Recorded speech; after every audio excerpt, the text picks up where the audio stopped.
Market లో invest చేసి మీ డబ్బులు డబుల్ చేసుకోవాలనుకుంటున్నారా? సుందరరామిరెడ్డి గారి లైవ్ సెమినార్ కి అటెండ్ అవ్వండి.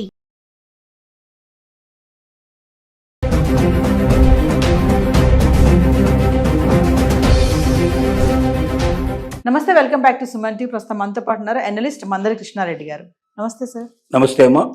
సార్, అమెరికా ఒకప్పుడు అమెరికా అంటే ప్రతి ఒక్క కుటుంబంలోంచి ఒక్కళ్ళనే వెళ్ళేవాళ్ళు, చదువుకోవడానికో ఉద్యోగం చేయడానికో దేనికోసమైనా. కానీ ఇప్పుడు వీసా రావట్లేదని ఒక పక్కన, వచ్చినా కూడా వెళ్ళట్లేదు అనేది ఇంకొక వాదన. అంటే అమెరికా వెళ్ళే వాళ్ళు ఒక క్రేజ్ అనేది తగ్గిపోయింది అనుకోవచ్చా? మరి అమెరికాలో ఉంటున్నటువంటి యూనివర్సిటీస్ ఏవైతే ఉన్నాయో అవన్నీ కూడా కొంచెం డల్ అయిపోయాయి, ఇక్కడ నుంచి రావట్లేదు కాబట్టి అనేది ఒక వార్త. ఒకసారి వివరాల్లోకి వెళ్తే సార్. అమెరికా మీద క్రేజీ ఏమి తగ్గలేదు, కానీ ట్రంప్ మీద భయాలు పెరిగాయి. ట్రంప్ మీద భయాల వల్ల అమెరికా ఇప్పుడు పోకుండా ఉండడమే మంచిది, అమెరికాలో ఇప్పుడు చదవకుండా ఉంటే మంచిది, అమెరికాలో ఎప్పుడు ట్రంప్ ఏ రకమైనటువంటి జీవో తీసుకొస్తాడో తెలియదు, ఎప్పుడు ఏ రకంగా మనల్ని బాధ పెడతాడో తెలియదు, భయపెడతాడో తెలియదు, చివరికి సంఖ్యలు వేసి పంపిస్తాడో తెలియదు అనేటువంటి భయాలు పట్టుకున్నాయి. ఈ భయాల వల్ల, ఎందుకంటే ఒక స్థిరమైన మైండ్ ఉన్నవాడు కాదు ట్రంప్. రాత్రిపూట ఒక నిర్ణయంలో ఉంటాడు, పొద్దురికి ఇంకో నిర్ణయం తీసుకుంటాడు. ఉదాహరణకి 25% సుంకాలు పెంచుతానని చెప్పి 1వ తారీఖు నుంచి అమలు చేస్తున్నట్టుగా ప్రకటించేశాడు. 1వ తారీఖున అమలు అవుతుందని మన వాళ్ళు ప్రిపేర్గా ఉన్నారు. కానీ సడన్ గా మనం నిన్న రాత్రి ప్రకటించడం ఏంటంటే, వారం రోజుల పాటు అవకాశం కల్పిస్తున్నాను, ఈ 1 వీక్ లో భారతదేశం ముందుకు రావాలి, మా దేశానికి పంపించేటువంటి వాటి మీద మేము సుంకాలు వేసినట్టే వాళ్ళ దేశానికి మేము పంపిస్తున్నానికి ఆల్రెడీ ఎక్కువ సుంకాలు వేస్తున్నారు, ఆ సుంకాలు తగ్గించుకుంటేనే కానీ మేము ఈ సుంకాలు తగ్గిస్తాము అని ఇలాగా ఒకదానికి ఒకటి కండిషన్ పెట్టాడు. ఇంకోటి ఏం పెట్టాడు, రష్యాతో మీరు ముడి చమురు కొనడం మానేయాలి అని ఇంకో కండిషన్ పెట్టాడు. అసలు వాస్తవంగా నీ దేశానికి సంబంధించిన ఏదైనా నువ్వు కండిషన్ పెట్టుకోవాలని అర్థం ఉంది, కానీ రష్యా నుంచి నువ్వు ఇది కొనొద్దు అది కొనొద్దు అని చెప్పి భారతదేశం లాంటి ఒక బలపడినటువంటి దేశానికి, ప్రపంచంలోనే ఇవాళ 3వ 4వ స్థాయిలో ఉన్నటువంటి భారతదేశాన్ని నువ్వు శాసించడానికి ప్రయత్నం చేసినప్పుడు ఎందుకు వింటారు? ఎవరు వింటారు? ఎవరు స్వతంత్రత వాళ్ళకు ఉంటుంది కదా. ఇప్పుడు దానివల్ల ఏమైందంటే, ఒక స్థిరమైన నిర్ణయం లేనటువంటి వాడు ట్రంప్ ఎప్పుడు ఎలాంటి నిర్ణయం తీసుకుంటాడు, ఎప్పుడు ఎలాంటి పరిస్థితి చేస్తాడు, తద్వారా ఎన్ని ఇబ్బందులు పడాల్సి వస్తుందో, సడన్ గా ఎక్కడో అమెరికాలో మన పిల్లలు కానీ మన కుటుంబం కానీ ఇబ్బంది పడుతుందేమో అనే భయంతో కూడా చాలామంది తమ పిల్లల్ని చదువుల కోసం పంపించడం కానీ, ఉద్యోగాల కోసం ప్రయత్నించడం కానీ, వీసా కోసం ట్రై చేసడం కూడా చాలామంది మానేసే పరిస్థితి వల్ల ఏర్పడింది.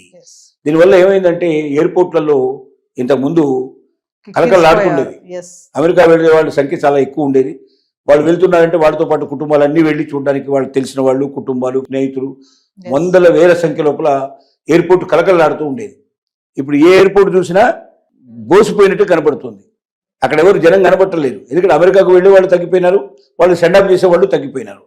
ఇక్కడ ఇలా ఉంటే అక్కడ కూడా పరిస్థితి చాలా ఘోరంగా పడుతుంది. అక్కడ ఏమిటి, మరి అమెరికన్ విద్యార్థుల వల్ల అక్కడ హాస్టల్స్ బాగా కలకలాడేవి, అక్కడ యూనివర్సిటీలు కలకలాడేవి, అక్కడ వీళ్ళు కొనుగోలు ఏదో ఒకటి కొంటారు కదా, పోయినవాడు ఊరుకోడు కదా.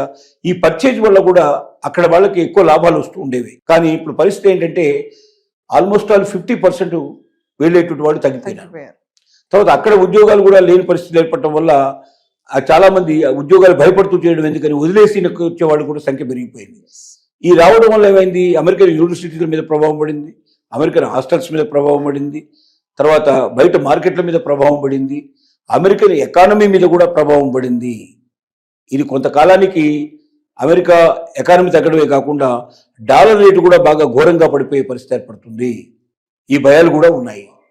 కాబట్టి ట్రంప్ మరోసారి ఆలోచించుకునే మార్పు చేర్పు చేసే అవకాశం ఉండేది. కానీ ఈనాటి వరకు మాత్రం ఇవాళ ఉన్న పరిస్థితుల్లో ఒక రకంగా అమెరికాకు వెళ్ళాలని ఆసక్తి తగ్గించుకోవడం జరుగుతుంది. దాదాపుగా 50,000 కోట్లు సుమారుగా ఇండియన్ కరెన్సీలో అంటే 50,000 కోట్లు మనకు మిగిలినాయని చెప్పుకోవాలి. ఇప్పుడు అక్కడికి పంపించకపోవడం వల్ల మిగిలినటువంటి ధనం ఇదంతా కూడా ఇక్కడ వినియోగించబడుతుంది, ఇక్కడ పెట్టుబడి కింద వస్తుంది. గతంలో ఈ 50,000 కోట్లు ప్రతి సంవత్సరం కూడా అమెరికాకు వెళుతుండేవి. అంటే 50,000 కోట్లకు ఈక్వల్ అయినటువంటి డబ్బు వాళ్ళ దగ్గర అభివృద్ధి అయ్యే అవకాశం ఉండేది, ఆ దేశానికి వెళ్ళేటువంటి అవకాశం ఉంది. ఒక దేశ సంపద తగ్గిపోతుంది, దేశంలో అవకాశాలు తగ్గిపోతున్నాయి. ఇంకొకటి ఏమవుతుందంటే, ఇక్కడ నుంచి వెళ్ళిన వాళ్ళు చాలా మంది రీసెర్చ్ లోపల పాల్గొనేవాళ్ళు, రీసెర్చ్ అసిస్టెంట్స్ గా ఉండేవాళ్ళు. దాంతోపాటుగా ఇప్పుడు మనం మామూలుగా డాక్టర్ కోర్స్ కంప్లీట్ అయిన తర్వాత మనం హౌస్ సర్జన్ అంటాం, అంటే వాళ్ళకు జూనియర్ డాక్టర్స్ గా ఉంటారు. ఈ జూనియర్ డాక్టర్స్ ఆపరేషన్స్ లో మిగతా విషయంలో అన్నింటిలో ఉపయోగపడతారు. సో ఇలాగా ఇక్కడ నుంచి వెళ్ళే వాళ్ళ సంఖ్య తగ్గిపోవడం వల్ల ఆ కోర్సుల లోపల వీళ్ళు జాయిన్ కావడం వల్ల, ఈ అసిస్టెంట్స్ లేకపోవడం వల్ల అక్కడ రీసెర్చ్ వర్క్ తగ్గిపోతుంది, వైద్యం సరిగ్గా సకాలంలో అందడంలో ఇబ్బంది అవుతున్నాయి. ఎందుకంటే మ్యాన్ పవర్ తగ్గిపోయింది కదా. ఇప్పుడు జూనియర్ డాక్టర్స్ అంటే పెద్దగా డబ్బు ఖర్చు అవసరం లేకుండానే దాంట్లో పనిచేస్తారు, చాలా తక్కువ కాస్ట్ పనిచేస్తారు. ఎందుకంటే వాళ్ళకి అనుభవం కావాలి.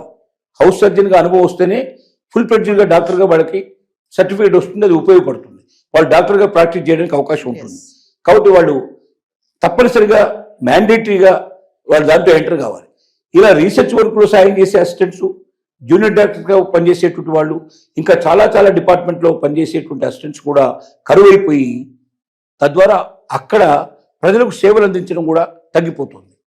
సో ఒకవైపున అమెరికా ఆర్థిక వ్యవస్థ తగ్గిపోతుంది, మరొక వైపున ఈ రకమైన అసిస్టెన్స్ లేకపోవడం వల్ల సేవల లోపల కూడా చాలా వరకు కొరత ఏర్పడి సేవలు సకాలంగా అందటం లేదు. ఆ యొక్క మొత్తం టోటల్గా అమెరికా యొక్క ఆర్థిక వ్యవస్థ మీదనే దెబ్బపడే అవకాశం ఉంది. ఎందుకంటే ఒక భారతీయులే కాదు, మిగతా అన్ని దేశాల నుంచి వచ్చే వాళ్ళు కూడా ఏదో ఎదుర్కొంటున్నారు. అన్ని దేశాల్లో నుంచి కూడా అందరికీ వీసా ప్రాబ్లం ఉంది, అందరికీ ట్రంప్ దెబ్బ ఉంది. కాబట్టి అన్ని దేశాల వాళ్ళు కూడా అక్కడికి వచ్చేవాళ్ళు, వెళ్ళే వాళ్ళ సంఖ్య తగ్గిపోతుంది. అలాగే అక్కడ ఉపయోగపడే వాళ్ళ సంఖ్య తగ్గిపోతుంది. అక్కడ డబ్బు కూడా ఉపయోగించడం తగ్గిపోతుంది. ఇన్ని రకాలుగా అమెరికా నష్టపోయే పరిస్థితి ఉంది. కాబట్టి అమెరికా మీద మోజు ఉన్నప్పటికీ, అమెరికా మీద ఇంట్రెస్ట్ ఉన్నప్పటికీ, అమెరికాకు ట్రంప్ ఉన్నంత కాలం వెళ్ళకపోవడమే మంచిదనే నిర్ణయం వల్ల అటు అమెరికా నష్టపోతుంది, ఇటు భారతదేశం నష్టపోతుందని చెప్పలేం. కానీ ఒక రకంగా లాభపడుతుంది. కారణం ఏంటంటే 50,000 కోట్లు అమెరికాకు వెళ్ళేవి ఇక్కడ ఆగిపోయినాయి అంటే తప్పనిసరిగా ఇక్కడ ఎక్కడో దాంట్లో పెట్టుబడి పెడతారు. దాని ద్వారా మన దేశానికి కొంత ఆర్థిక సంపద లభిస్తుంది, కొన్ని రకాలుగా మనం బెనిఫిట్ అయ్యే అవకాశం కూడా ఉంది.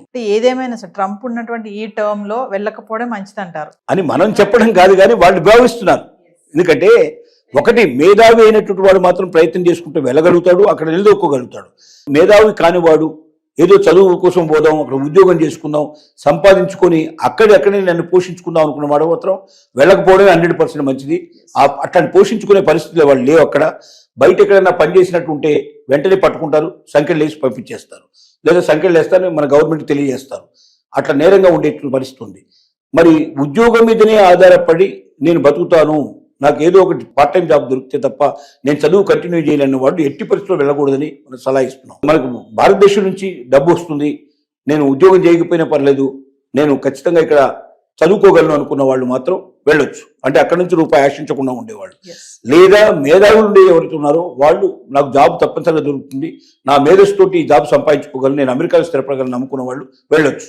కానీ బిలో యావరేజ్గా ఉండేవాళ్ళు అటువైపు ప్రస్తుతానికి ట్రంప్ ఉన్నంతకాలం చూడకపోవడమే అన్ని రకాలుగా మంచిది. Thank you.